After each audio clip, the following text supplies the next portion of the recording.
चलिए, good evening everyone, welcome to the class. आज का जो हमारा चैप्टर है that is your transport in plants chapter number. अब न्यू बुक और ओल्ड बुक के अकॉर्डिंग हमारा चेंज होता रहता है, आपको पता है। बेसिकली हमारा जो चैप्टर है चैप्टर 11 है, शायद ओल्ड बुक के अकॉर्डिंग। ठीक है, चलिए जी, क्या कहानी है इस चैप्टर की। देखो, अब आपको ना इस बिफोर की मैं स्टार्ट करूं, मैं आपसे ही पूछती हूँ। ठीक है, चलो लेट्स सी कि आपको कितना दिमाग लगा सकते हो। ट्रांसपोर्ट इन प्लांट्स, ठीक है, बताइए जी किस तरीके से ट्रांसपोर्ट होता होगा प्लांट्स में। और देखो, पहली चीज, पहला क्वेश्चन ये कि how it is transported and क्या ट्रांसपोर्ट होता है, व्हाट इज ट्रांसपोर्टेड। चलो जी बताओ, थोड़ा सा दिमाग लगाओ, अच्छा चैप्टर है, इंटरेस्टिंग चैप्टर है, पाथवेज पढ़ोगे आप। मिनरल्स एंड फ्लोएम के थ्रू। चलो, एक आंसर आया और लगभग लगभग सही आया कि मैम जाइलम एंड फ्लोएम के through. Water, mineral and food transport. Water, mineral and food transport होता है। ओके जी, और कुछ। अच्छा, मेरा जो नेक्स्ट क्वेश्चन है ना, वो क्वेश्चन ये है कि जाइलम और फ्लोएम तो क्या है ना, प्लांट के हमारे सेल है, करेक्ट। ये तो हमारे प्लांट के सेल है जो ट्रांसपोर्ट करने में मदद करते हैं। कोई बच्चा जो मुझे प्रोसेस का नाम बता सके कि इस प्रोसेस को क्या बोलते हैं हम। ट्रांसलोकेशन।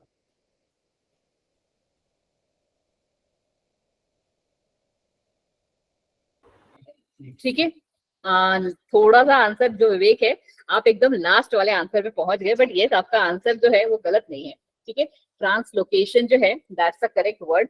उसके अलावा चलो, ट्रांसलोकेशन हो गया, मतलब थोड़ा बहुत आइडिया तो है बच्चों को। ट्रांसलोकेशन और transpiration. Transpiration is not a process जिससे हम क्या बोलते हैं ट्रांसपोर्ट करते हैं, वो तो लॉस ऑफ वाटर है ना। नो मैम, वाटर का भी ट्रांसफर होता है उसमें। ट्रांसपिरेशन में ट्रांसपोर्ट होता है, सीरियसली। वाटर ऊपर से। जैसे यार ऊपर से वाटर गया तो मैम मैंने ऊपर ऐसा कभी चढ़ेगा ना। पढ़ा नहीं, मैंने ऐसा कभी पढ़ा नहीं। ट्रांसपिरेशन ना एक चलो अभी के लिए मैं आपको होल्ड पे डालती हूँ, आप खुद से आप मुझे बताओगे ये बात बाद में जब हम ये चैप्टर खत्म करेंगे कि ट्रांसपिरेशन होगा सही या नहीं लिखना। इसको चलो मैं यहाँ पे लिख देती हूँ आपके ट्रांसपीरेशन साइड में। ठीक है, और इसको कर देते हैं हम। ओके, चलो उसके अलावा अभी तुम लोगों ने शायद थोड़ा कुछ लोगों ने देख लिया होगा active transport and passive transport, ये दो हमारे मेजर ट्रांसपोर्ट होते हैं। उसके अलावा जो आप वर्ड्स यूज करोगे वो सुनोगे डिफ्यूजन। ठीक है, जो मेथड्स पढ़ेंगे हम, ऑस्मोसिस, ये जैसे कहते हैं हमारे तगड़े तगड़े वर्ड्स हैं जिनको हम पढ़ेंगे इस चैप्टर में। किस चीज के लिए, कि पानी या मिनरल या कोई भी चीज हमारे प्लांट्स में ट्रांसपोर्ट कैसे होती है। सेल्स, आपने बिल्कुल सही बताया कि इन दो सेल्स का ही मेजर रोल होता है ट्रांसपोर्ट करने में। चलो जी आ जाओ, जितना आप लोगों ने बताया उतना ही मैंने आपके लिए रेडी भी किया हुआ था कि क्या क्या ट्रांसफर हो रहा है बच्चा जी यहाँ पे। मैम, मिनरल्स, फूड या मिनरल्स या वाटर, न्यूट्रिएंट। ठीक है, किसी ने भी न्यूट्रिएंट का नाम नहीं लिया। न्यूट्रिएंट्स भी जो होते हैं, हाँ, क्या नाम है इसका, महक। हाँ महक, आप सही बोल रहे हो, बट वहां पे ना ये जो प्रोसेस है ना, ये हम यूज कर रहे हैं पानी को उड़ाने के लिए, प्लांट से पानी को उड़ाने के लिए केयर कर रहे हैं। ठीक है, तो ट्रांसपिरेशन को हम इसमें नहीं रखेंगे, वो एक अलग केस है। ठीक है, अभी आपको लास्ट तक समझ में आएगा, अभी तुम लोग छोटे बच्चे हो ना थोड़े, लास्ट तक समझ में आएगा, डोंट वरी। आप ध्यान से सुनते जाओ जितना जितना मैं बोल रही हूँ। ठीक है, चलो यहाँ पे जो आपको मेन मेन कौन से, आपने दो तो ये बता दिए, तीसरा जो एक इंपॉर्टेंट पड़ जाता है वो होते हैं न्यूट्रिएंट्स। अब न्यूट्रिएंट में आपका आज की क्लास का जो होमवर्क है वो ये है, मैंने यहाँ पे लिखा हुआ है, ऑल्दो हमारे चैप्टर में भी आएगा, बट प्लीज थोड़ा सा पढ़ लेना खुद से भी, कि न्यूट्रिएंट जो है मैम, दो टाइप के न्यूट्रिएंट्स होते हैं, micro nutrients and macro nutrients. Micro nutrients हमारे वो न्यूट्रिएंट्स हैं जो हमारे प्लांट को छोटे से अमाउंट में चाहिए, बट यस, अगर वो नहीं होंगे तो वो एक ड्रास्टिक चेंज भी कॉज करते हैं हमारे प्लांट्स के अंदर। प्लांट्स बोलो, ट्रीज बोलो, कुछ भी। और उसके अलावा मैक्रो वालों का तो काम होता ही होता है। ठीक है, उसके अलावा हमें कौन से चाहिए ma'am, organic and inorganic substance. ये क्या है? ऑर्गेनिक एंड इनऑर्गेनिक सब्सटेंस चाहिए। एंड अपार्ट फ्रॉम दैट हमें चाहिए आयंस। कौन से ions? Sodium, potassium, magnesium, calcium. ठीक है, ऐसे बहुत सारे आप अभी सीखोगे आगे, बहुत सारे आयंस होते हैं जो हमें चाहिए। ये भी वही देखो, अब थोड़ा सा मैंने आपको क्या कहा, थोड़ा सा शॉर्ट फॉर्म पढ़ने का आदत डालो कि ये हमारा ऑर्गेनिक इनऑर्गेनिक है, एंड एक्स एंड पी हमारा जाइलम एंड फ्लोएम है। ठीक है, अब आ गया मैकेनिज्म या फिर जिसे कहते हैं हम प्रोसेस। जिन प्रोसेस का आप यहाँ यूज देखोगे कि वो कैसे ट्रांसफर हुए, इधर आप देखोगे डिफ्यूजन या ऑस्मोसिस, वाटर पोटेंशियल या फिर ट्रांसलोकेशन।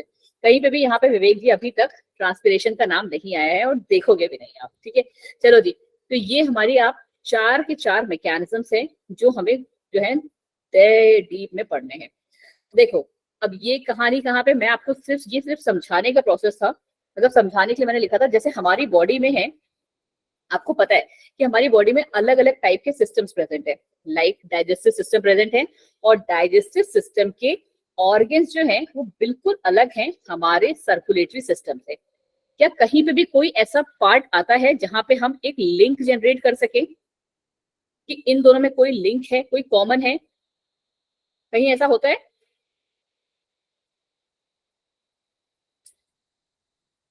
नहीं। ठीक है, नहीं मैम, यहाँ पे ऐसा कुछ नहीं होता। तुम लोग को आवाज तो आ रही है ना मेरी प्रॉपरली? Yes, ma'am. ठीक है, चलो फिर योगिता बीच में बोल दिया करो यार। ठीक है, तो मैम कोई कॉमन लिंक नहीं होता हमारे किसी भी सिस्टम के बीच में। तो सिमिलर इनके साथ भी है। जो पॉइंट लिखने का था वो यही था कि मैम यहाँ पे हमारे पास ये अलग अलग चीजें जो है ट्रांसपोर्ट हो रही हैं, अलग अलग मैकेनिज्म से ट्रांसपोर्ट हो रही हैं, और इनमें आपस में कोई लिंक नहीं है। ठीक है, वाटर का और फूड का ट्रांसपोर्ट होने का तरीका अलग है, न्यूट्रिएंट्स का ट्रांसपोर्ट होने का तरीका अलग है, आयंस का अलग, ऑर्गेनिक एंड इनऑर्गेनिक सब्सटेंस का अलग। बट जितना है जो इस चैप्टर में पढ़ना है वो यही है। तो इन शॉर्ट अगर आप कहो तो this is the complete summary of your this chapter. ठीक है, चलो जी मैम, अब हम आते हैं इसकी पहली स्लाइड पे। यहाँ पे अगर आप देखोगे तो आपको लगभग लगभग देख के ही समझ में आ जाएगा कि क्या हो रहा है मैम। ठीक है, देखिए जी, यहाँ पे पहले तो एक जनरल डेफिनेशन ही सीख लेते हैं कि ट्रांसपोर्ट इन प्लांट्स में आपको लिखना क्या है। मैम, जैसे कि हमें पता है कि हमारे पास, सॉरी, ठीक है, सो सॉरी, कि प्लांट्स के पास ना कोई भी सर्कुलेटरी सिस्टम या फिर इंटरस्टिशियल फ्लूइड सिस्टम प्रेजेंट नहीं होता है, जो कि हमारे जो सब्सटेंस है, हमारा सब्सटेंस मतलब उन सब्सटेंस को ट्रांसपोर्ट कर सके प्लांट्स में। ठीक है, बट यस मैम, उनके पास एक मैकेनिज्म, एक प्रोसेस जरूर होता है जिससे कि वो क्या करते हैं, चीजों को ट्रांसपोर्ट करते हैं। दोनों अलग अलग बातें हैं। हमारे पास क्या है? हमारे पास मैम एक प्रॉपर सिस्टम है, बट प्लांट्स के पास कोई पर्टिकुलर सिस्टम नहीं है जिससे वो ट्रांसपोर्ट कर सके। बट प्लांट्स के पास क्या है? मैकेनिज्म्स है। तो यहाँ पे दो तरीके के मैकेनिज्म्स होते हैं, एज यू नो कि हमारे पास जो वेराइटीज हैं वो भी दो हैं। या तो हम प्लांट्स बोलते हैं, है ना, या हम मैम ट्रीज बोलते हैं। करेक्ट? प्लांट्स क्या, एक एवरेज हाइट तक के उनको हम प्लांट्स बोल देते हैं। ठीक है, और ट्रीज आपको पता है जैसे mango tree, banyan tree, people tree, ये सब हमारे होते हैं। तो यहाँ पे आपको वही डिफरेंशिएशन के साथ चैप्टर हमारा स्टार्ट भी होगा। If the movement of substance inside the plant over a short distance और ओवर अ लॉन्ग डिस्टेंस, कि या तो हमारा प्लांट को क्या करना है, एक शॉर्ट डिस्टेंस तक पहुंचाना है किसी भी चीज को। अब आपको पता है हम चीज की बात अगर कर रहे हैं तो ट्रांसपोर्ट मतलब इन सब में से किसी को भी अगर आपको ट्रांसपोर्ट करना है शॉर्ट तक या फिर लॉन्ग डिस्टेंस में, तो उसे हम पढ़ते हैं ट्रांसपोर्ट सब्सटेंस में। अब मैम, शॉर्ट डिस्टेंस वाले को क्या कहते हैं और लॉन्ग डिस्टेंस वाले को क्या कहते हैं? मोस्ट इंपॉर्टेंट थिंग कि अगर हमारा मूवमेंट जो है वो शॉर्ट डिस्टेंस में है तो उसके लिए हमारे पास डिफ्यूजन या फिर साइटोप्लाज्मिक स्ट्रीमिंग नाम के दो प्रोसेस आपको देखने को मिलेंगे। कितनी बार समझ में आ रही है कि if the movement of any substance हमारा शॉर्ट डिस्टेंस के लिए है, एक छोटे डिस्टेंस के लिए है, तो वो मूवमेंट हम डिफ्यूजन या साइटोप्लाज्मिक स्ट्रीमिंग के थ्रू करेंगे। और इस प्रोसेस को, जो ये प्रोसेस है, उसको कौन हेल्प करता है? Active transport. ये पहला पॉइंट क्लियर हुआ आपको? Yes, ma'am. ठीक है, बाकी लोग, अभिषेक, ईशा, विवेक, विनय, समझ में आ Yes, रहा है ma'am. या अभी से बोरिंग लगने लगा? ये मुझे पता है ना, तुम लोग ये मेडिकल वालों को प्लांट्स बहुत बोरिंग लगता है।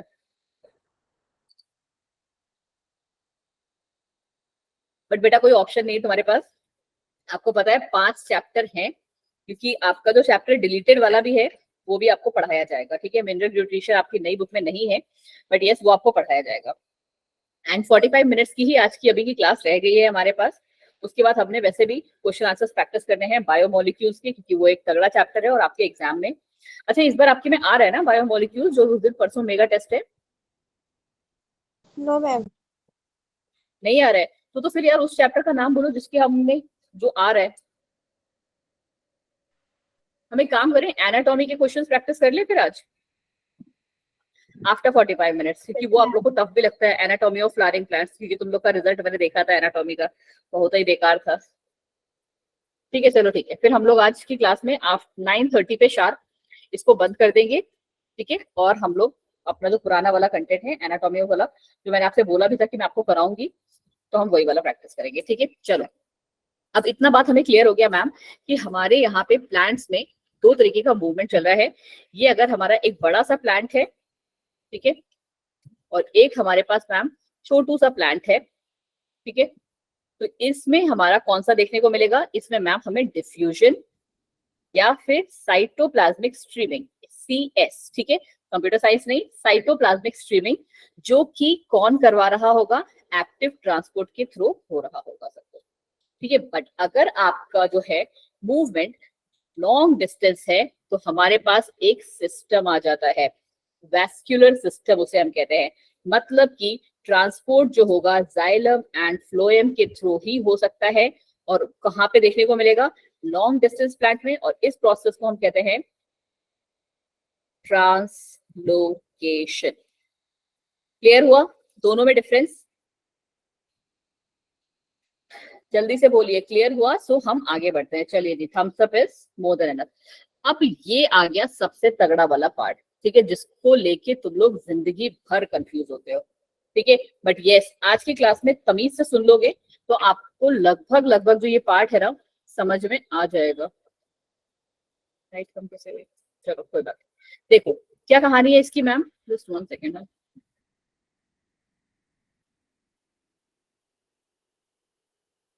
देखो मैम, इसकी कहानी क्या है, ये भी हम अब देखो यहाँ पे आपको कौन सा पार्ट अभी समझ में आ गया? ट्रांसलोकेशन समझ में आ गया मैम। इसके अलावा अगर आपको लिखना है यहाँ पे तो आप लिख लो क्या? साइटोप्लाज्मिक स्ट्रीमिंग, है ना, लिख सकते हैं यहाँ पे। और डिफ्यूजन तो लिखा ही हुआ है, ठीक है मैम। साइटोप्लाज्मिक स्ट्रीमिंग, डिफ्यूजन हमें अपने ये वाला हमें पता चल गया छोटे में होता है, ये भी छोटे में होता है। बट मैम ये एक्चुअल में होता क्या है? कोई बच्चा मुझे बताएगा क्या डिफ्यूजन और ऑस्मोसिस क्या होता है? तो लोगों ने 10th में भी पढ़ा है I guess. Ma'am diffusion high concentration to low concentration जाना। और दूसरा ऑस्मोसिस? मैम उसमें तो जैसे मैम वाटर की अगर कमी होगी एक जगह तो वहां पे वाटर जाना चाहेगा। मैं आपसे देखो कोई बात नहीं, विवेक मतलब बहुत ज्यादा सेटिस्फैक्टरी आंसर नहीं था, बट कोई ना, थोड़ी सी चीज आपको पता थी, थोड़ा बहुत जैसे कहते हैं आइडिया है, बट चलो जी कोई बात नहीं। हाँ, आपको ये पता है सॉल्यूशन क्या होता है? केमिस्ट्री पढ़ा होगा आपने आई गेस, केमिस्ट्री में आपके है भी सॉल्यूशन क्या होते हैं? 2 कंपोनेंट से मिलके बना होता है, कौन कौन से? Solute and solvent. सॉल्यूट और solvent. Solute and solvent. Solvent क्या होता है? जो कम अमाउंट में प्रेजेंट होता है एक सॉल्यूशन। मैम जो अपने अंदर डिसॉल्व करता है। थैंक यू विवेक, बिल्कुल सही आंसर दिया मैम, जो डिसॉल्व कर लेता है। अगर मैं आपसे बोलूं अभी क्या गर्मी वैसे भी हो रही है, नींबू पानी, ठीक है, ज्यादा इजी एग्जांपल रहेगा। नींबू पानी सबको पता है क्या क्या पड़ता है नींबू पानी में? पानी, ठीक है, 1 गिलास पानी लिया, ठीक है, तो पानी क्या है मैम हमारा? वाटर हमारा इसमें क्या है? वाटर इज मैम सॉल्वेंट, ठीक है, जैसा कि विवेक ने बोला कि मैम जो अपने आप में को डिसॉल्व कर देता है, तो ठीक है मैम, वाटर हमारा सॉल्वेंट है, ओके। इसमें जो आपने डाला क्या बोलते हैं? चीनी, ठीक है, चीनी डाली, साथ में आपने इसमें नींबू डाला, ठीक है, मैंने सजा ही डाल दिया, ठीक है। आपने जो नींबू डाला वो दोनों चीजें क्या है यहाँ पे? सॉल्यूट। बिल्कुल सही, वो मैम हमारा सोल्यूट है, ठीक। तो एक बात थोड़ी सी देख के समझ में आ रही है कि सॉल्यूट का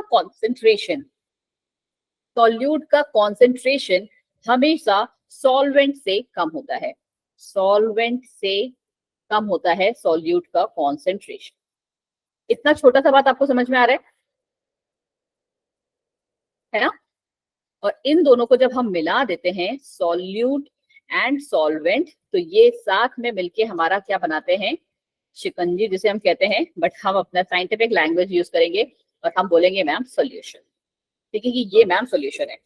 अब आपको सॉल्यूट क्लियर है, सॉल्वेंट क्लियर है। ठीक है, solvent most of the cases में क्या होता है? Solvent ma'am most of the cases में हमारा लिक्विड रहता है। ठीक है, मोस्ट ऑफ द केसेस में सॉल्वेंट हमारा लिक्विड रहता है, बल्कि जो चीनी होती है वो हमारी सॉलिड होती है। ये मैं इसलिए बोल रही हूँ क्योंकि इसका पूरा पूरा लिंक है हमारा यहाँ पे। देखो जी क्या डिफरेंस आते हैं, ये अगर आपको याद हो गया ना, ट्रस्ट मी किसी भी फॉर्म में आप इसकी जो डेफिनेशन है वो लिख सकते हो। बट अब ध्यान से सुनना, ठीक है? सॉल्यूशन सॉल्वेंट सबको क्लियर है। अब ये डिफ्यूजन वाला पार्ट भी सुन लो। डिफ्यूजन क्या कह रहा है? डिफ्यूजन कह रहा है ma'am movement of molecule, molecule मतलब कौन से? यही इनके मॉलिक्यूल्स। ठीक है, movement of molecule from higher concentration to lower concentration. But यहाँ पे हम जो मॉलिक्यूल की बात कर रहे हैं ना, वो मॉलिक्यूल है मैम हमारा सल्यूट। यहाँ पे जो मॉलिक्यूल की बात हो रही है in the case of diffusion, वो कौन मूव कर रहा है? वो मैम सोल्यूट मूव कर रहा है। कितनों को ये बात समझ में आ गई? आप इसकी जगह अगर बोलें तो आप इसकी जगह पे एक दूसरी डेफिनेशन भी लिख सकते हो कि movement of solute from high concentration to low concentration. ये लिख सकते हो, है ना? यस मैम, बिल्कुल लिख सकते हैं। अब इसके उल्टा देखो, अगर मैं अब आपसे बोलूं कि फिर मैम हमारा ऑस्मोसिस क्या है?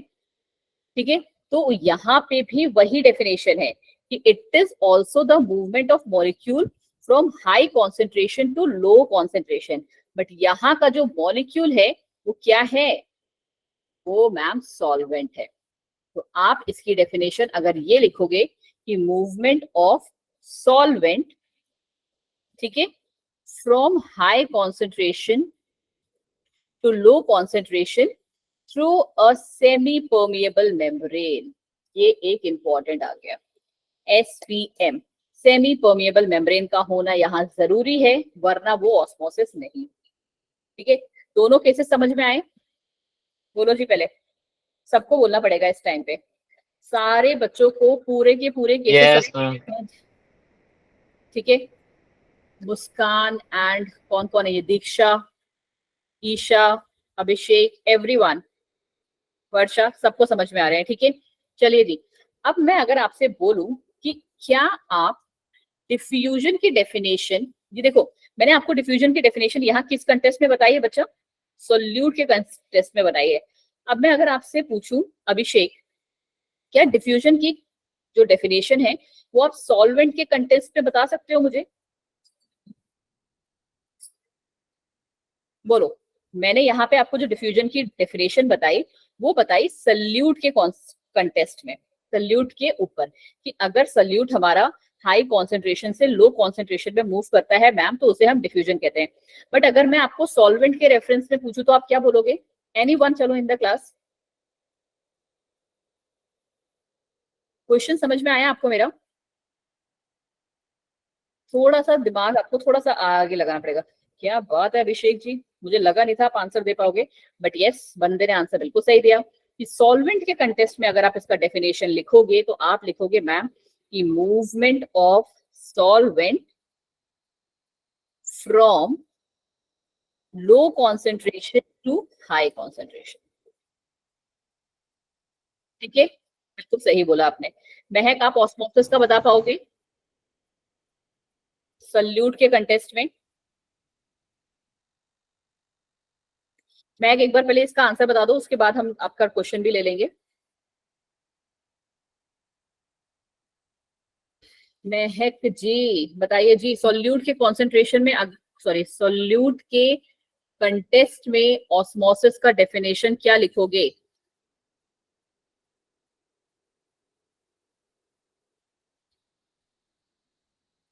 नाजो,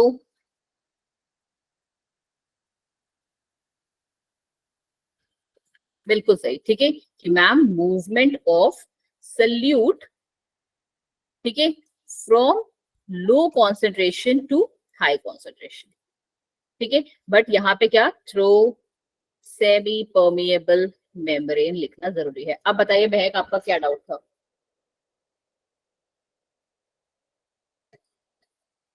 महक जी बताएं क्या डाउट है आपका? लो, गायब।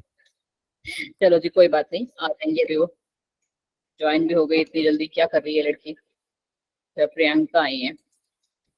चलो, तो ये वाला पार्ट हमें अब हो गया है बिल्कुल क्लियर कि डिफ्यूजन में क्या कर रहे हैं। आप इसको भी यहाँ पे जब लिखोगे, अगर आपको ना जैसे लास्ट मोमेंट पे कभी कभी होता है ना कि याद नहीं आता एग्जाम में, तो आप सॉल्यूट और सॉल्वेंट को लिखो ही मत, ठीक है। आप सिंपली लिख दो कि movement of molecule from high concentration to low concentration is diffusion, movement of molecule from high concentration to low concentration through a semi permeable membrane is known as osmosis. Hi Priyanka, ठीक है।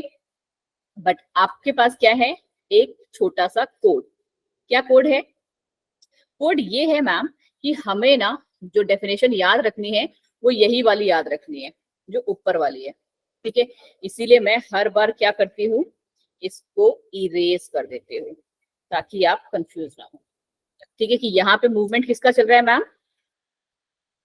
Salute का। Diffusion में movement किसका होता है? Salute का, ठीक है। यहाँ पे आपने मैम सल्यूट लिख रखा है और यहाँ पे मूवमेंट मॉलिक्यूल मैम हमारा सॉल्वेंट है, ठीक है। इसीलिए हम छोटा सा लिखते हैं। बट इसको याद करने का जो मैंने एक छोटा सा तरीका बताया है, मतलब बच्चों को बताती हूँ मैं, उससे उनको याद भी रहता है। इन दोनों में, सल्यूट एंड सॉल्वेंट में, किसमें, इन आप अगर अल्फाबेट्स देखो, कौन सा अल्फाबेट कॉमन है? अगर आप देखोगे कि यहाँ पे एक वर्ड है यू, डिफ्यूजन में यू आता है एंड सोल्यूट और सॉल्वेंट में किसमें आ रहा है यू? सल्यूट में, ठीक है। तो आप याद रख लेना इस बात से ही कि मूवमेंट ऑफ मॉलिक्यूल किसका है, हम यहाँ सोल्यूट की बात कर रहे हैं। जब डिफ्यूजन का आपको सोल्यूट याद है तो आप ऑस्मोसिस का सॉल्वेंट अपने आप याद रख सकते हैं, ठीक है जी। हुआ क्लियर? हुआ क्लियर? तो आप मुझे बताइए इसका आंसर। चलिए महक, आप कुछ पूछ रहे थे, लेफ्ट हो गए थे बीच में। मैम नेटवर्क इशू है। अच्छा, आज एक्चुअली कुछ लोगों के में नेटवर्क इशू आ रहा है, तुम्हारे जो बड़े भाई बहन है ना उनके में भी आ रहा था। ध्यान से देखना मैं किसकी कौन सी बात कर रही हूँ, ठीक है। तभी आप आंसर दे पाएंगे वरना नहीं दे पाओगे।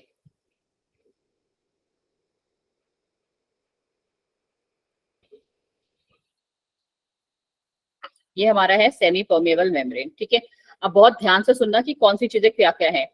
ये मैम हमारा यहाँ पे है सॉल्यूट, ठीक है, और ये नीचे है इसमें सॉल्वेंट, ठीक। यहाँ पे मैम ये सॉल्वेंट है, सॉल्वेंट है। यहाँ पे मैम ये सोल्यूट है। अब आपको मुझे ये बताना है कि यहाँ पे पहली बात तो कौन सा प्रोसेस चलेगा, ऑस्मोसिस या डिफ्यूजन?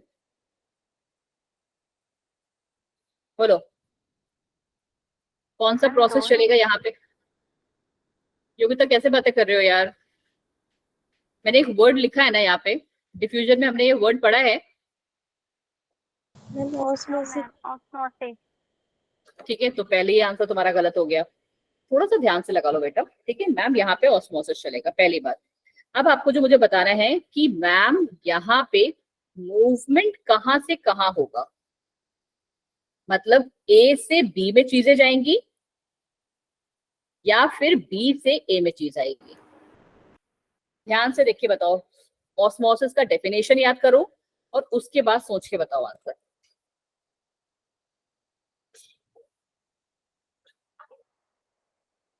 जितना अभी पढ़ाया है से पूरा पूरा यहाँ पे इम्प्लीमेंट हो जाएगा।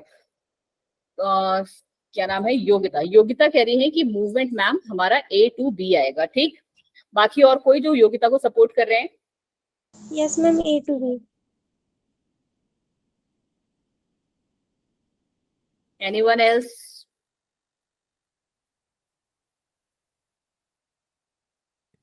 योगिता आप ऐसे बी डिसअपॉइंट टू मत, ए नहीं होगा? मैंने तुम्हारा आज ही नाम जो है ना इंटेलिजेंट बच्चों की कैटेगरी में डाल के भेजा है। तुम कहो तो मैं तुम्हें दिखा दूं स्लाइड, और तुम ऐसे आंसर करोगे ना दोनों क्वेश्चन के गलत गलत, तो मेरे को तुम्हारा नाम अभी जाके डिलीट मारना पड़ेगा वहां से। सॉरी मैम, योगिता वो मैंने देखा नहीं। पहले तो मुझे ऑस्मोसिस का डेफिनेशन बताओ। ऑस्मोसिस का एग्जैक्ट डेफिनेशन क्या बताया मैंने भी आपको? Ma'am, movement of molecule from high concentration to low concentration. High concentration to low concentration, ठीक है मैम। और वो जो मॉलिक्यूल है, मॉलिक्यूल कौन सा है बच्चे जो मूव करेगा? सॉल्वेंट। सॉल्वेंट मूव करेगा। हाई कॉन्सेंट्रेशन सॉल्वेंट का कहाँ पे है, ए में है या बी में है? मैम बी में। मैम बी में, ठीक है। जब बी में आपको हाई कॉन्सेंट्रेशन दिख रहा है तो तुम ए से बी में क्यों मूव करा रही हो? मैम मैंने कैलकुलेशन तुम्हारे देखा चक्कर में नहीं। दूसरे बच्चा भी ए टू बी बोल रहा है। थैंक यू विवेक, बिल्कुल सही आंसर दिया। और उसने कोई नहीं, योगिता देखना पड़ता है ना ध्यान से, ठीक है। नाजो एंड योगिता दोनों एक ही पटरी पे चल रही। मूवमेंट मैम बी से ए में होगा, क्योंकि हमारे उसकी डेफिनेशन क्या है मैम? डेफिनेशन है मूवमेंट ऑफ मॉलिक्यूल। एंड कौन सा मॉलिक्यूल? अब मैंने यहां से सपोज करो ये एसपीएम हटा दिया, ठीक है। कोई सेमी परमेबल मेम्ब्रेन फेम्ब्रेन नहीं है यहाँ पे, ठीक। चलो अब मूवमेंट कहाँ, अब यहाँ पे कौन सा प्रोसेस आएगा? पूरा आंसर चेंज हो जाएगा। बिल्कुल सही। देखो अब आगे ट्रैक पे तुम, यहाँ पे मैम हमारा ऑस्मोसिस नहीं डिफ्यूजन होगा। और अब मूवमेंट कहाँ से कहाँ होगा? ए टू बी। बिल्कुल सही, ठीक है मैम। अब मूवमेंट होगा हमारा ए टू बी। क्यों? क्योंकि यहाँ पे मूवमेंट किसका होता है? सोल्यूट का मूवमेंट होता है। बिल्कुल क्लियर हो गया डिफ्यूजन और ऑस्मोसिस। देखो पर्टिकुलर एक स्लाइड में आपको क्या मिल जाएगा? 2 से 3 चीजें पता चल जाएंगी। पहली चीज कि कौन सा प्रोसेस आ रहा है, इधर इट इज डिफ्यूजन और it is osmosis. Now you know कि डिफ्यूजन और ऑस्मोसिस दोनों ही क्या करते हैं? हाई कॉन्सेंट्रेशन से लो कॉन्सेंट्रेशन में मूव करवाते हैं। बट ये भी आपको पता है कि डिफ्यूजन में सॉल्यूट मूव करता है, ऑस्मोसिस में सॉल्वेंट। और ऑस्मोसिस तभी होगा when there will be a semi permeable membrane, correct. और अगर हमें मैम इसके ऑपोजिट में, मतलब दूसरे कंटेस्ट में डेफिनेशन लिखनी है, अगर हमें सॉल्यूट की जगह सॉल्वेंट के कंटेस्ट में लिखनी है, तो movement ma'am low to high होगा। और सिमिलरली यहाँ पे अगर सॉल्यूट के कंटेस्ट में लिखनी है तो यहाँ पे भी मैम लो टू हाई ही मूव करेगा। चलो, क्योंकि आपसे जो एग्जाम में क्वेश्चन पूछा जाता है ना, वो क्वेश्चन पूछा जाता है या तो ये सॉल्वेंट और सॉल्यूट वाला, या फिर आपसे पूछा जाता है, यही डायग्राम बना देंगे, बस आपको ध्यान से देखना है कि सेमी परमेबल मेम्ब्रेन दिखा रहे हैं नहीं दिखा रहे हैं, और फिर बताना है कि मूवमेंट कहाँ से कहाँ होगा। इसके अलावा कुछ नहीं पूछा जाता, ठीक। चलो जी, अब हम आ गए आगे वाले पार्ट में। देखो अब मैंने आपको क्यों पढ़ाया था ये वाला पार्ट, उसको आप यहाँ पे देखोगे, ठीक है। क्योंकि ये हमारा पहला मीन्स ऑफ ट्रांसपोर्ट है जिसमें हम पढ़ेंगे डिफ्यूजन के बारे में, ठीक है। क्या कहानी है मैम, थोड़ा सा ध्यान से देखना। तुम्हारी एनसीईआरटी का ही डायग्राम है, कुछ कहीं से अलग से नहीं है। आई डोंट नो नई वाली में है या नहीं है, बट यहाँ पे अब आपको ना समझ में आएंगी चीजें प्रॉपरली। क्या हो रहा है मैम यहाँ पे हमारे पास, अगर आप डिफ्यूजन ले लो, चाहे आप डिफ्यूजन ले लो या फैसिलिटेटेड डिफ्यूजन ले लो, या अब आप एक्टिव ट्रांसपोर्ट ले लो, यहाँ पे जो आपको कहानी समझनी है ना, अभी हम लोग क्या पढ़ के आए हैं? मूवमेंट ऑफ डिफ्यूजन में डेफिनेशन क्या पढ़ी है? Movement from high concentration. ये देख रहे हो हाई कॉन्सेंट्रेशन, यहाँ कितने सारे हमारे सॉल्यूट हैं, राइट? सॉल्यूट ही है ना ये? हाँ जी मैम सॉल्यूट ही है, ठीक है। श्योर है मैं इस बात पे। मैम यहाँ पे जो सॉल्यूट है हाई कॉन्सेंट्रेशन से लो कॉन्सेंट्रेशन, जहां नंबर कम है वहां पे मूव कर रहा है। ऐसे ही बताया मैंने आपको, यही डेफिनेशन समझाई है। हाँ जी, यही डेफिनेशन समझाई है। तो ये रहा आपका डेफिनेशन का पार्ट कि मूवमेंट कैसा हो रहा है, हाई कॉन्सेंट्रेशन से लो कॉन्सेंट्रेशन हो रहा है। यहाँ पे क्या आपको कहीं पे भी दिख रहा है कि एटीपी का रिक्वायरमेंट हो रहा है जब हम डिफ्यूजन या फैसिलिटेटेड डिफ्यूजन पढ़ रहे हैं? नहीं मैम, कोई एटीपी का रिक्वायरमेंट नहीं है। डायरेक्ट हमारा मॉलिक्यूल जो है मस्त मूव कर रहा है। फिर कह रहे हैं कि ये कैसा है, इस तरीके के मूवमेंट को हम क्या कहते हैं ma'am? Along the concentration gradient. खुद से सोचो ना, तुम्हारे पास अगर, थोड़ा सा इसको छोटा करती हूँ, ठीक है। बहुत छोटा हो गया, कोई बात नहीं, ठीक है। थोड़ा सा अपने स्लाइड को थोड़ा जूम कर लेना, ठीक, कोई नहीं। देखो, अगर तुम्हारे पास 1000 रुपए हैं, ठीक है, कोई आके आपसे 10 रुपए मांगेगा, ठीक है, चेंज ही है, सपोज करो 1000 के 10 के, तो अगर आपसे कोई 10 रुपए मांगेगा, आप उसको दे दोगे 2 मिनट में, 2 सेकंड भी नहीं लगाओगे कि चलो ठीक है यार बेचारा गरीब है, उसको रिक्वायर्ड है, दे दिया आपने, ठीक है। अब तुम्हारे खुद के पास 10 रुपए हैं और कोई तुमसे मांग रहा है कि मुझे भाई 8 रुपए दे दो, तो क्या दोगे? बोलो बोलो।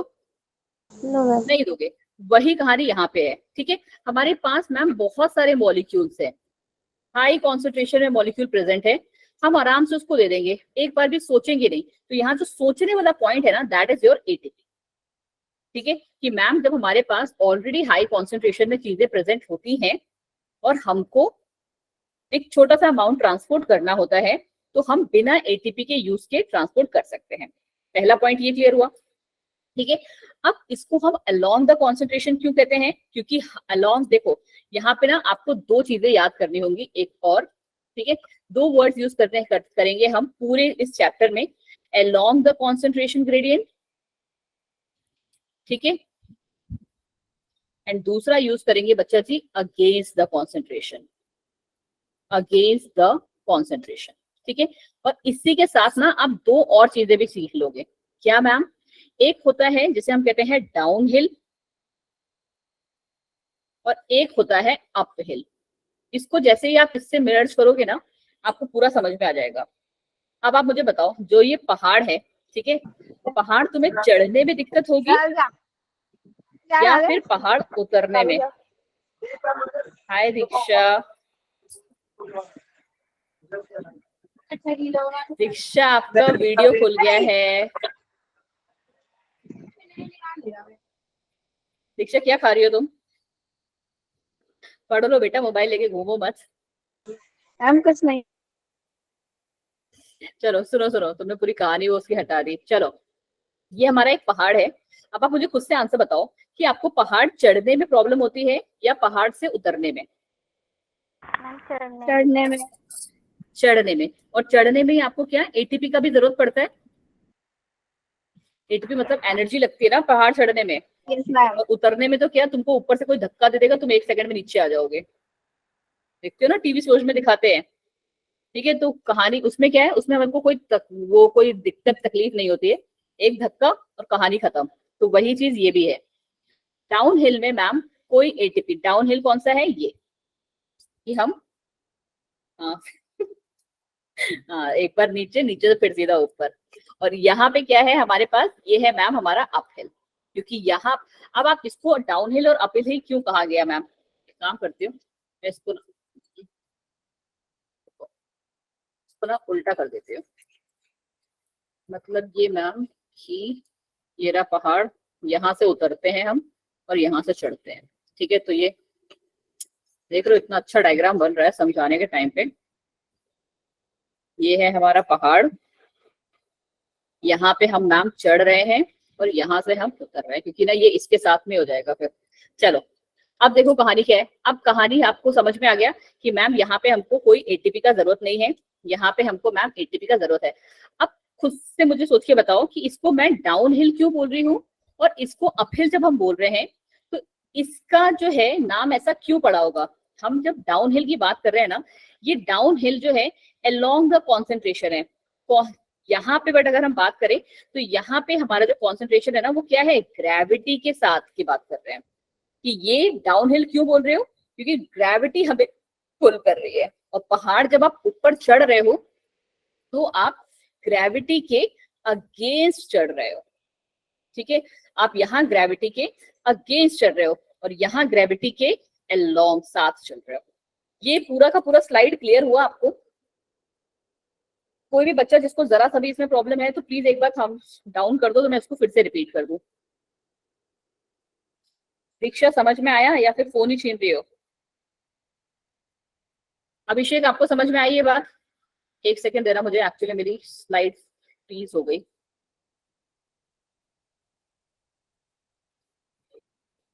अभी अगर मैं लास्ट में पूछूंगी और तुम लोगों ने आंसर नहीं बताया ना, फिर तुम्हें बताऊंगी मैं क्या क्या बताना होगा। अगर मैंने आपसे किसी का भी नाम लिया डिफ्यूजन का या एक्टिव ट्रांसपोर्ट, ये मैम हमारा पूरी कहानी है डिफ्यूजन की, ये पूरी कहानी है हमारी मैम एक्टिव ट्रांसपोर्ट की। ठीक है, ये 3 पॉइंट्स आपको बताने होंगे और साथ में मुझे समझाना भी होगा मैम, क्योंकि इसका अपहिल नाम इसलिए लिया है क्योंकि मैम हमें ग्रेविटी के अगेंस्ट में जब चलते हैं, क्योंकि हमें जब वही चीज है ना, फिर से जब रॉकेट भी कोई लॉन्च होता है तो आप देखते हो ना, अभी जैसे रिसेंटली इंडिया ने लॉन्च किया है, इस पे मून पे रॉकेट लॉन्च किया है, तो वही चीज हमारे साथ यहाँ पे भी है। जब वो रॉकेट ऊपर जा रहा था तो कितना सारा नीचे आग वाग जो था वो छोड़ के गया था। क्यों? क्योंकि उसको भी कैसे मूव करना था, अगेंस्ट द ग्रेविटी मूव करना था। ठीक है, चलो अब इसको हम यहाँ पे पूरी तरीके से दोबारा से इम्प्लीमेंट करते हैं। क्या है देखो, हाई कॉन्सेंट्रेशन से लो कॉन्सेंट्रेशन, ठीक है ma'am, now we are clear with this. और यहाँ पे क्या है, लो कॉन्सेंट्रेशन से ऑलरेडी यहाँ नंबर कम है।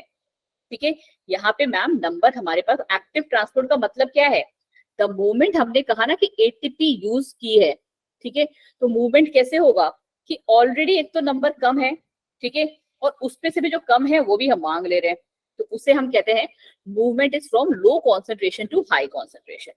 ठीक है, दूसरा क्या है, ये आई गेस चारों पॉइंट्स आपको क्लियर हो गए होंगे। High concentration to low concentration, no ATP along the concentration gradient, और यहाँ पे दूसरा क्या है, डाउन हिल ट्रांसपोर्ट। ठीक, चलो जी, और इसको हम कहते हैं अप हिल ट्रांसपोर्ट, क्योंकि यहाँ पे एटीपी हमें यूटिलाइज हो रही है। चलिए जी, इसके अलावा अब हम अगर बात करें तो डिफ्यूजन हमारे 2 तरीके के हैं। यहाँ पे अब हम आपस में बात कर रहे हैं इन दोनों की। ठीक है, कि मैम डिफ्यूजन हमारे 2 तरीके के हैं, एक है सिंपल डिफ्यूजन, ठीक है, आपको दिख रहा होगा सिंपल डिफ्यूजन, और दूसरा है मैम फैसिलिटेटेड डिफ्यूजन। नाम भले ही हार्ड है, बहुत ज्यादा इसमें बट डिफरेंस नहीं है। आपको बस ये याद रखना है मैम कि सिंपल डिफ्यूजन में हमारा हाइड्रोफोबिक मॉलिक्यूल्स के बीच में होता है। हाइड्रोफोबिक मॉलिक्यूल्स कौन से होते हैं, वाटर हेटिंग। ठीक है, वाटर हेटिंग मॉलिक्यूल्स को हम हाइड्रोफोबिक कहते हैं। अब ये जो होते हैं फैसिलिटेटेड डिफ्यूजन, वो हमारा मैम वाटर लविंग मॉलिक्यूल्स के बीच में होता है। कोई बता सकता है क्यों ऐसा है?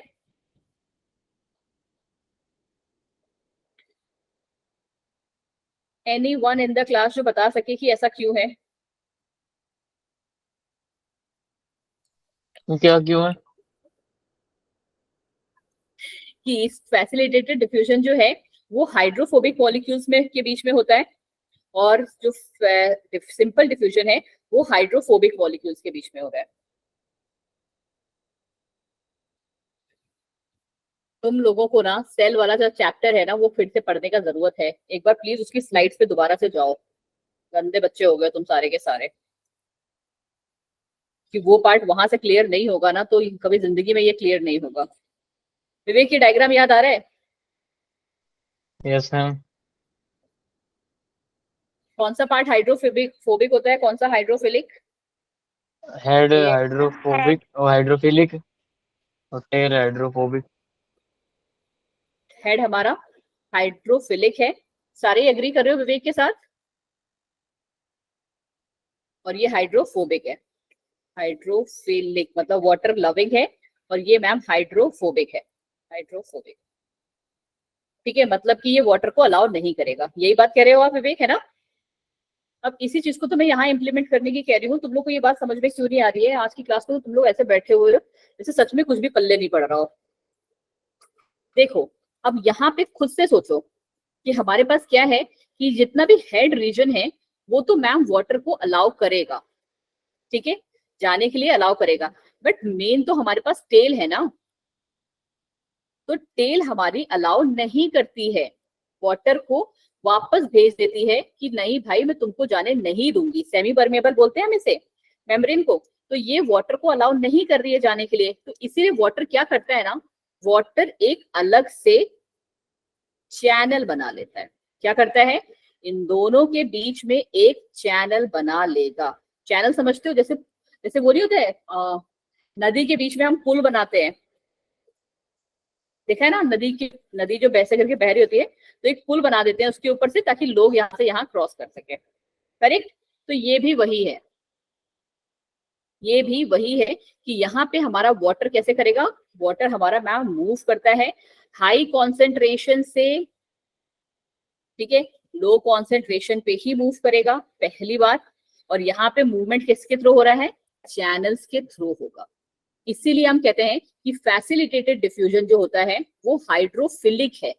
कैसा है बच्चा जी, हाइड्रोफिलिक है, वाटर लविंग है, क्योंकि यहाँ पे वाटर को, क्योंकि हमारा जो सिंपल डिफ्यूजन है वो वाटर को नहीं आने देता है, क्योंकि ये हाइड्रोफोबिक होता है, वाटर हेटिंग है, और इसीलिए हम लोगों ने क्या चलाया, हमने चलाया हाइड्रोफिलिक या फैसिलिटेटेड डिफ्यूजन। कितनों को ये पूरी स्लाइड क्लियर हो गई है बेटा, क्योंकि ये तुम्हारी एनसीईआरटी की है इसलिए पूछ रही हूँ 10 बार। बहुत सारा जिसे कहते हैं कंटेंट था इस स्लाइड में, सबको क्लियर हो गया है? चलो जी फिर मुझे बताओ कोई तो, दो तीन चीजें मैं पूछती हूँ, ठीक है। पहली चीज ये है कि जस्ट 1 सेकेंड, तब तक तुम लोग भूल जाओ। एक्टिव ट्रांसपोर्ट क्या होता है, चलो जी बताएं, मैं यहाँ तुम्हारे आंसर्स भी लिख लेती हूँ। कोई भी बता सकता है, हैंड रेज करने का जरूरत नहीं है। योगिता, एनीवन? एक्टिव मैम इसमें ट्रांसपोर्ट क्या जो है, देखिए। मूवमेंट होता है मॉलिक्यूल्स का वो लो कंसंट्रेशन से हाई कंसंट्रेशन होता है। बिल्कुल सही Yogita. Ma'am next. ATP use होती है। क्या बात है नाजो जी, बिल्कुल सही, एटीपी यूज होता है। और मैम मैम अपहिल भी अगेंस्ट बोलते हैं। ग्रेविटी होता है। ना तेज बोली ये लड़की, मुस्कान, डर गई मैं।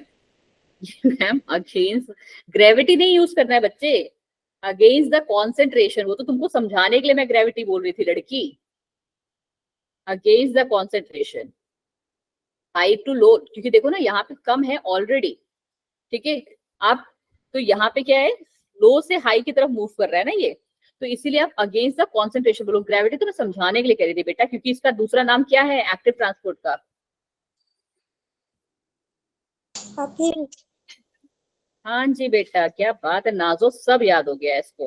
अप अपहिल, हाँ अपहिल ही होता है, सॉरी, ठीक है, अपहिल कॉन्सेंट्रेशन है, ठीक है, क्योंकि हम नीचे से नहीं, हाँ नीचे से ऊपर जा रहे हैं, ठीक। चलो जी, अब मुझे बताओ तुम लोग कि फैसिलिटेटेड डिफ्यूजन में किस तरीके के मॉलिक्यूल्स को हम यूज करते हैं, और सिंपल डिफ्यूजन में कौन से मॉलिक्यूल्स यूज करते हैं। Facilitated diffusion and simple diffusion, बताओ। मैम सिंपल डिफ्यूजन में हाइड्रोफिलिक और फैसिलिटेटेड में हाइड्रोफोबिक। सिंपल डिफ्यूजन में hydrophilic, right. Yes ma'am. No ma'am और यहाँ पे हाइड, विवेक जी खाना खा लिया आपने? क्यों विवेक? उल्टा बोल दिया क्या मैम मैंने? तुम पहले ना विवेक थोड़ा दिमाग लगाओ, ठीक है। फैसिलिटेटेड डिफ्यूजन किस तरीके का डिफ्यूजन होता है, पहले तो मुझे ये बताओ। हाइड्रोफिलिक और हाइड्रोफोबिक वाला कॉन्सेप्ट हटाओ, एक क्या चीज आ जाती है, ये दोनों अलग एक दूसरे से कैसे है? मैम क्योंकि देखो दोनों फैसिलिटेटेड में, वो डिफ्यूजन में मैम चैनल आ जाता है ना, चैनल की बिल्कुल तरह। सही, फैसिलिटेटेड डिफ्यूजन में देखो, जब तुम्हारा ये कॉन्सेप्ट क्लियर है विवेक, तो आगे भी क्लियर हो जाएगा, क्योंकि मैम यहाँ पे चैनल आ गया एंड यहाँ पे आपको कोई चैनल नहीं है। और बट आपको ये बात तो क्लियर है ना दोनों, क्योंकि यहाँ पे मैम मूवमेंट जो होता है दोनों ही केसेस में हाई टू लो होता है, राइट। ये तो क्लियर है ना, दोनों टाइप के डिफ्यूजन में मूवमेंट हमारा मैम हाई टू लो ही होता है। अब विवेक अब सोचो तुम थोड़ा सा, ठीक है, कि यहाँ पे अब क्या आएगा, जब हमारे पास चैनल है, तो चैनल हम किस लिए यूज करेंगे, किसको अलाउ नहीं करेगी प्लाज्मा मेम्ब्रेन हमारी जाने के लिए, हाइड्रोफिलिक को या हाइड्रोफोबिक को?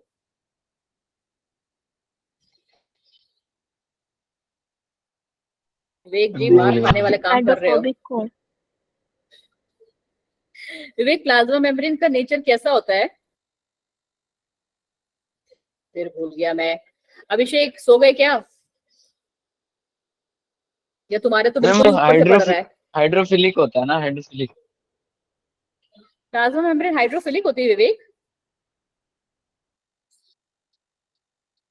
नेचर ऑफ प्लाज्मा मेम्ब्रेन कैसा है बेटा? अंदर वाली टेल डिसाइड मैम करेगी कि टेल का नेचर तो क्या है। अच्छा, फिर अंदर तो वाली हाइड्रोफोबिक। टेल, खुद से सोचो ना विवेक जी, क्या आप कैसे बातें कर रहे हो, कि ये अगर हाइड्रोफिलिक है भी तो क्या फर्क पड़ता है उससे, जब अंदर वाला वो उसको जाने नहीं देगा, उसकी पूंछ उसको वापस बार बार भेजती रहेगी। ऐसा ही तो पढ़ा था हमने, है ना। वो यहाँ पे चलो ठीक है, मैंने मान लिया कि चलो ये यहाँ पे भी आ गया, बीचों बीच में भी आ गया, क्या ये जो टेल है ये अब अलाउ करेगी इसको यहाँ से पास होने के? नहीं करेगी ना। ठीक है, थोड़ा सा दिमाग लगाओ यार, इतना भी हार्ड कॉन्सेप्ट नहीं है जितना तुम लोग बना रहे हो इसको। ठीक है, तो ये हमारे पास चैनल किसके लिए होगा मैम? चैनल हमारे पास हाइड्रोफिलिक के लिए होगा, क्योंकि हमारी प्लाज्मा मेम्ब्रेन हाइड्रोफिलिक को मूव नहीं करने देती, ये हमारा हाइड्रोफोबिक के लिए होता है। आज की क्लास के बाद तुम लोग बहुत ज्यादा इंपॉर्टेंट वाला वो लेके जा रहे हो, ट्रस्ट मी, अगर समझ में आ रहा है तो। वैसे तुम लोग को लग रहा है रिस्पॉन्स देखे कि थोड़े बहुत बच्चों को लगभग लगभग समझ में आ रहा है, 60% चीजें जो है समझ में आ रही है, बिकॉज मुझे पता है टफ है थोड़ा ये, बट मैं कोशिश कर रही हूँ कि आपको थोड़ा तमीज से समझा पाऊँ। ठीक है, अब कुछ और रह गया इस स्लाइड में हमें पढ़ने को? मेरे अकॉर्डिंग सब क्लियर है। ठीक है, डिफ्यूजन में कभी भी आप एटीपी नहीं दिखाओगे, प्लाज्मा मेम्ब्रेन वाले में आप सॉरी एक्टिव ट्रांसपोर्ट में एटीपी दिखाओगे, और यहाँ पे नंबर मॉलिक्यूल्स का कम, यहाँ ज्यादा, इसीलिए एटीपी का जरूरत है। चलो जी, अब आ गई हमारी अगली स्लाइड। देखो स्टार्टिंग का सारा समझ में आ गया, तो ये सिर्फ रीडिंग मारने वाला पार्ट है। देखो आप खुद भी देखना आप क्या है। ये हमारा कैसा मूवमेंट है मैम? स्लो मूवमेंट होता है। पहली बात जो नहीं सीखी थी अब सीख रहे होगा। ठीक है, किसके किसके मूवमेंट होगा? लिक्विड का, गैसेस का, यही चीज मैंने भी आपको बताई थी हमें स्टार्टिंग में, क्योंकि यहाँ पे हम किसको मूव करा रहे हैं? सोल्यूट को मूव करा रहे हैं। ठीक है, तो सोल्यूट हमारा क्या हो सकता है? वो क्या गैस भी हो सकता है, वो मैम लिक्विड भी हो सकता है। कैसे मूव कर रहा है? हाई कॉन्सेंट्रेशन से लो कॉन्सेंट्रेशन से हो रहा है, विदाउट एनर्जी एक्सपेंडिचर। इतना बड़ा वर्ड नहीं याद आ रहा है तो आप क्या लिख दो? विदाउट एटीपी यूटिलाइज, विदाउट यहाँ रुको, विदाउट यूजिंग एटीपी। ये याद हो जाएगा, है ना? अभी तक तो याद हो भी गया होगा आपको, है ना? चलो फिर अगला क्या कह रहा है वो? It may be from one part of the cell to other cell, और फ्रॉम सेल टू सेल, और ओवर अ शॉर्ट डिस्टेंस। ये बात तो मैम हमने बिल्कुल स्टार्टिंग में ही पढ़ ली थी। देखो कहाँ गए वापस से, ये देखो डिफ्यूजन हमने कहाँ पे पढ़ा था बच्चे जी? छोटे डिस्टेंस वाले में। ठीक है, डिफ्यूजन जो है कभी भी लॉन्ग डिस्टेंस में नहीं होता है। आप डिफ्यूजन को पता है कैसे भी याद कर सकते हो? जैसे तुम्हारी मॉम जो है किचन में जब खाना बनाती है, या मैगी बना लो, ठीक है, किचन में जब आपके यहाँ खाना बनता है, आप कमरे में बैठ के पता कर सकते हो कि क्या सब्जी बनी होगी, राइट, या मैगी बन रही है। बट क्या तुम्हारा जो पड़ोसी है उसको पता चलेगा? चलो जस्ट पड़ोस वाले को तो फिर भी पता चल जाएगा, बट जो उसके नेक्स्ट घर वाला है उसको नहीं पता चलेगा। ठीक है, क्यों? यही चीज आपकी बता रही है कि जो डिफ्यूजन होता है वो एक शॉर्ट डिस्टेंस में ही होता है। ठीक है, चलो जी, चलो तो यही कहानी है हमारी यहाँ पे कि it may be from one part of the cell to other. पहली बात क्या है कि एक सेल के पार्ट से दूसरे सेल के पार्ट तक जा सकता है, या एक सेल से दूसरे सेल में हो सकता है। ठीक है, विद इन द सेल और टू द नेबरिंग सेल। इसको शॉर्ट में अगर आपको लिखना है तो आप यहाँ पे क्या लिखोगे? occurs within the cell। आज के लिए शायद ये हमारी लास्ट स्लाइड होगी। within the cell और with neighboring cell।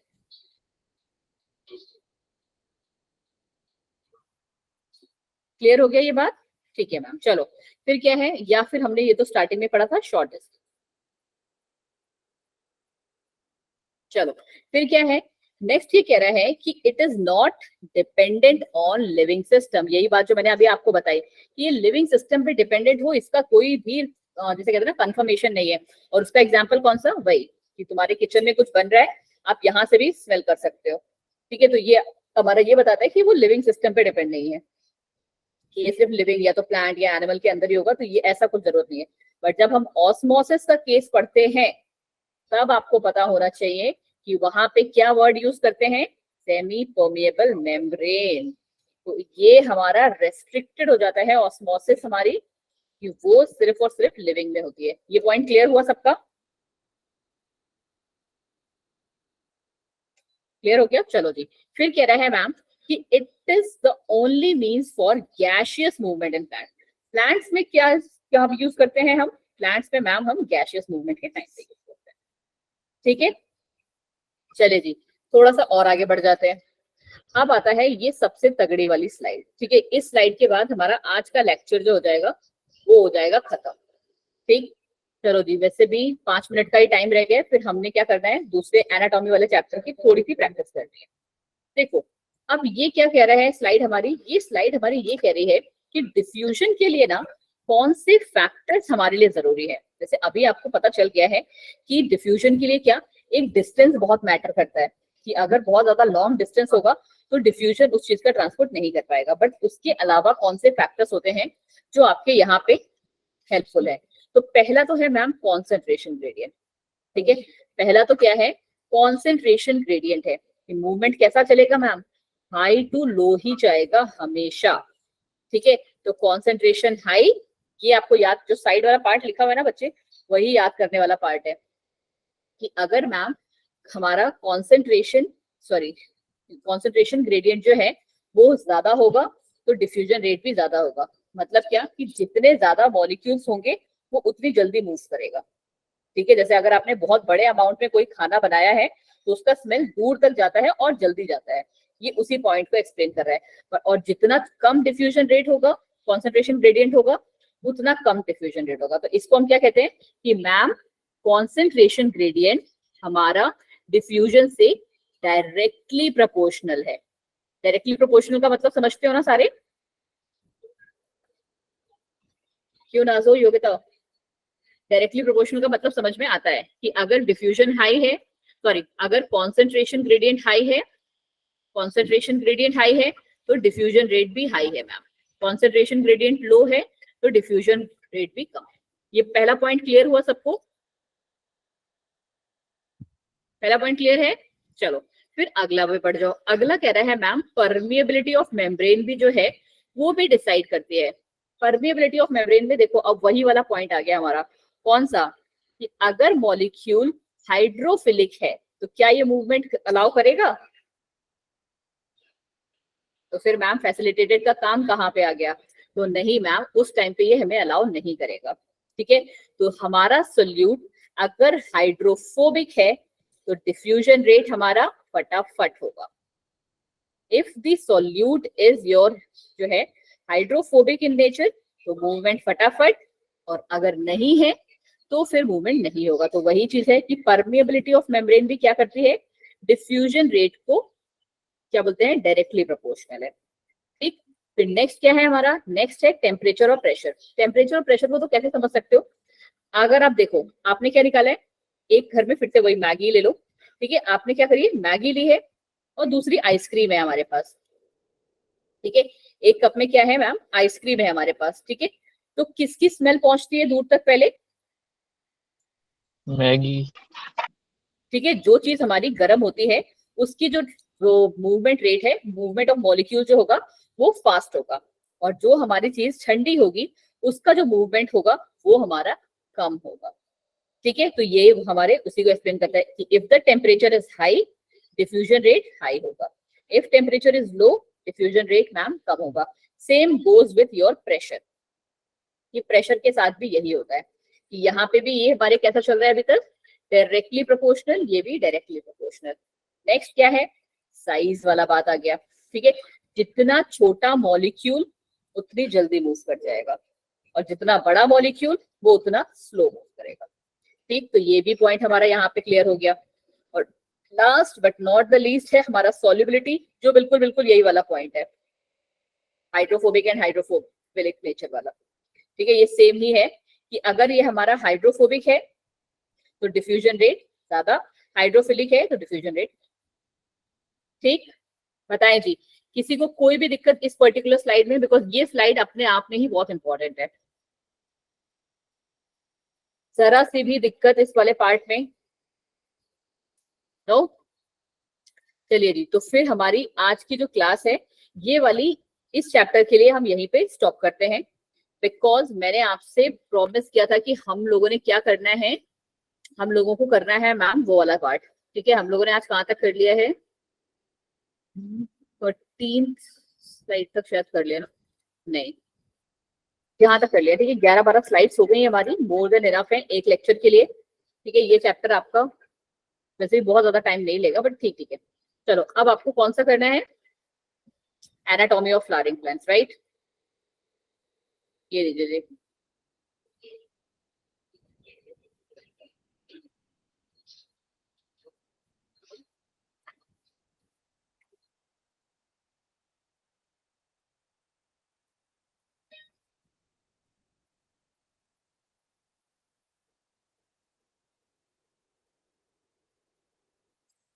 अभी काम करते हैं, एकदम छोटे पहले क्वेश्चन से ही चल लेते हैं। बट पहला क्वेश्चन हम लोगों ने किए हुए हैं क्या ये? यस तो एक बार मुझे देख, ये वाले किए हुए हैं ना, तो हम काम करते हैं ना, हम इसके हार्ड वाले क्वेश्चंस पे ही आते हैं जहां पे आपको प्रॉब्लम आती है। ठीक है, चलिए तब तक आप ये वाले क्वेश्चंस देखिए। बस 15 मिनट रिवाइज करेंगे। आई नो आप लोग भी बहुत टाइम से बैठे हुए हो, बट 15 मिनट रिवाइज करने के बाद will and up the session. ठीक है, चलिए, बट एटलीस्ट आई वांट कि आप 10 या 15 ये वाले क्वेश्चंस तो कर ही लो। ठीक है, चलिए फटाफट से देखिए पहले 3 क्वेश्चन अब तक।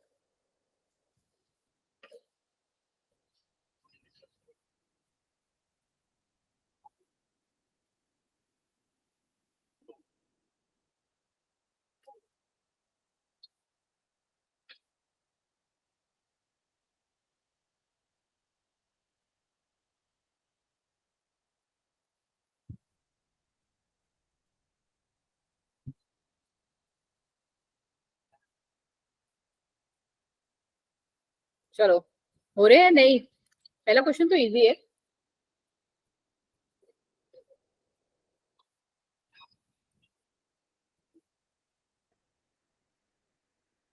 Ma'am D. चलिए जी, विवेक जी का आंसर अलग आया है, योगिता का आंसर अलग है। नाजो आप भी अपना आंसर बता दो, ईशा आप भी बता दो, मैंने बाकी ही लोग डी भी। बताया। अच्छा, नाजो आपने दिया था, सॉरी मुझे लगा योगिता ने दिया था। तुम दोनों का कलर लगभग सेम सेम है ना, पर्पल एंड पिंक। और कोई? ईशा आप क्या दोगे आंसर इसका?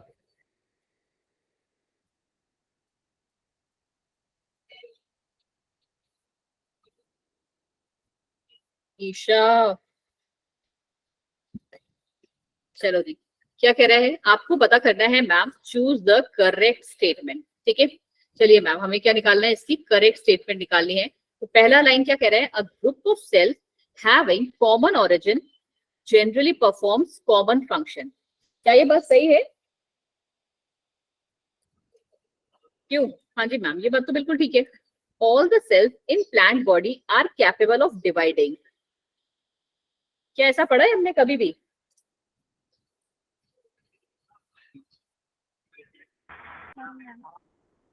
कभी नहीं पढ़ा बच्चा, क्योंकि हम लोगों ने सारे सेल्स के बारे में पढ़ा है कि सब में डिवाइडिंग है, तो हमने फिर इलोंगेशन सेल्स, मेरिस्टेमेटिक रीजन और ये सब रीजन होने का क्या मतलब है हमारे पास? परमानेंट सेल नहीं मैम, ऐसा कभी भी नहीं होता कि सारे सेल्स जो हो हमारे प्लांट बॉडी के कैसे हो, कैपेबल हो डिवाइड करने के लिए।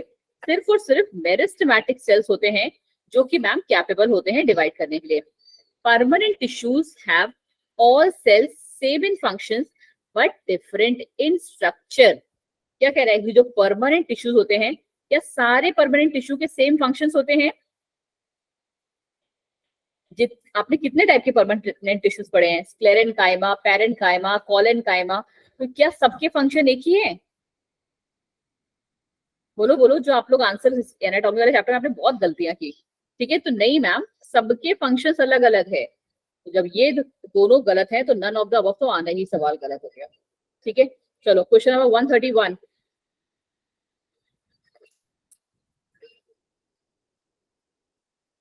क्या होगा 131 का?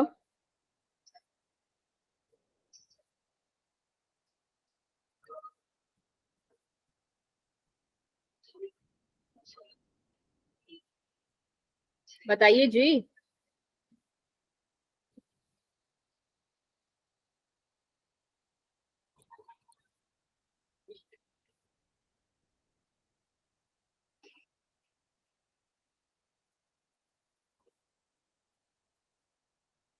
क्वेश्चन नंबर 131 सी। सी। चलिए जी देखते हैं। Generally the cells of permanent tissue do not divide. क्या ये बात सही नहीं है? परमानेंट टिश्यू जो बन जाते हैं क्या वो डिवाइड करते हैं कभी? No ma'am. No. तो फिर इसे गलत किस बेसिस पे बोल रहे हो बच्चे? तो ये तो मैम बिल्कुल सही बात है। Permanent tissues having all the cells similar in structures and functions, जिन्हें हम सिंपल टिश्यू कहते हैं। अब यहाँ पे जो ये लाइन बोल रहे हैं ना बच्चे, वो ये किस बात के लिए कह रहे हैं कि उसका स्ट्रक्चर भी सेम है और फंक्शन भी सेम है। क्या जिन परमानेंट टिश्यूज का स्ट्रक्चर और फंक्शन सेम होता है उन्हें आप सिंपल टिश्यूज कहते हो? वही तो कहते हो। यहाँ पे इन्होंने क्या बोला कि परमानेंट टिश्यूज क्या सारे उनके जिनके फंक्शंस जो हैं सेम होते हैं बट उनका स्ट्रक्चर अलग होता है? तो ऐसा नहीं होता मैम, जिनका स्ट्रक्चर भी सेम है उन्हीं का फंक्शन भी सेम होगा और उन्हें हम सिंपल टिश्यूज ही कहते हैं। ये भी ठीक है। फिर कह रहा है permanent tissues having different types of cells are called complex tissue. तो ये भी बात ठीक है, और जब ये ठीक है तो चारों ही हमारे ठीक हो जाते हैं। ठीक है, चलिए जी, अब इसके पड़ोस वाला ये देख लीजिए एक बार, 136 का आंसर क्या होगा?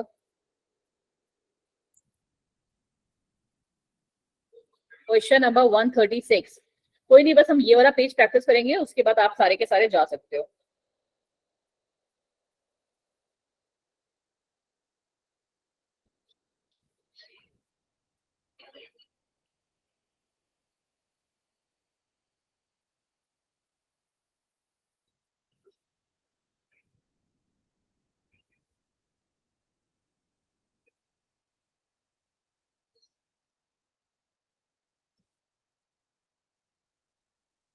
बोलो जी। Question number 136। आई नो थोड़ा सा बड़ा है, टफ है, बट कोई बात नहीं बेटा, 4-5 क्वेश्चंस भी कर लोगे तो आपको बहुत नॉलेज मिल जाएगी इससे। मैम सी। चलिए जी देखते हैं, और कोई?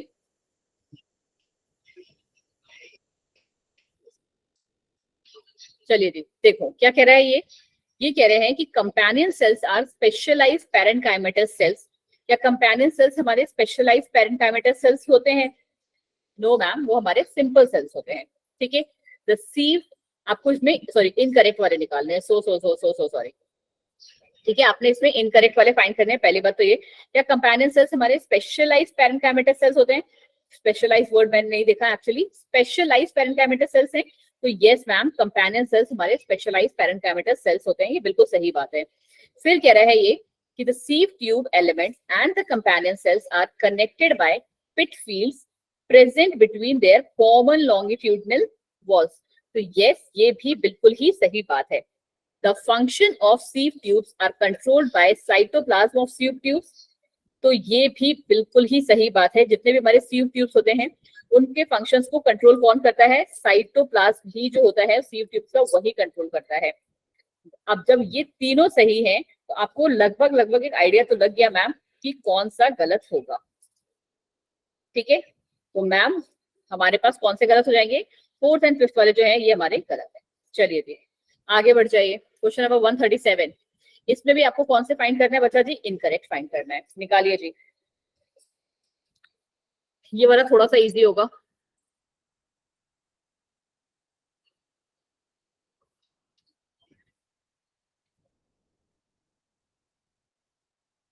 और एक काम करेंगे बच्चा, सुनो एक काम, देखो बिकॉज मुझे लग रहा है कि आपको अभी भी ये चैप्टर जो है थोड़ा सा ज्यादा टफ लग रहा है। काम करते हैं, नाजो डी बोल रहे हो इसका आंसर, वैसे आपने डी आंसर दिया तो D is the correct answer. But the thing is ना, what I am thinking is कि आज की क्लास को हम करते हैं यहीं पे एंड। अगर आप लोग कहोगे ना तो कल हम इसी चैप्टर को पूरा इसी स्लाइड से पढ़ लेंगे। ठीक है, तो वो मुझे लगता है थोड़ा सा ज्यादा आपको हेल्प करेगा, है ना, एग्जाम में। क्योंकि आई नो ये चैप्टर थोड़ा सा ज्यादा टफ है। हम लोगों ने बेसिक्स तो क्लियर कर लिए हैं, बट यस हमारा जो हाई लेवल वाला करना है इसका बाकी है। तो व्हाट डू यू से, कि आपको ट्रांसपोर्ट चैप्टर कंटिन्यू करना है या फिर हम कल इसका रिविजन कर लें? मैम रिविजन कर लेते हैं, है ना। चलो ठीक है, चलिए bye bye everyone, thank you so much for joining the class. और अगर आपको कुछ और भी पार्ट्स का रिविजन करना है तो प्लीज, मैंने उस दिन भी आपसे कहा था कि आपने क्या करना है,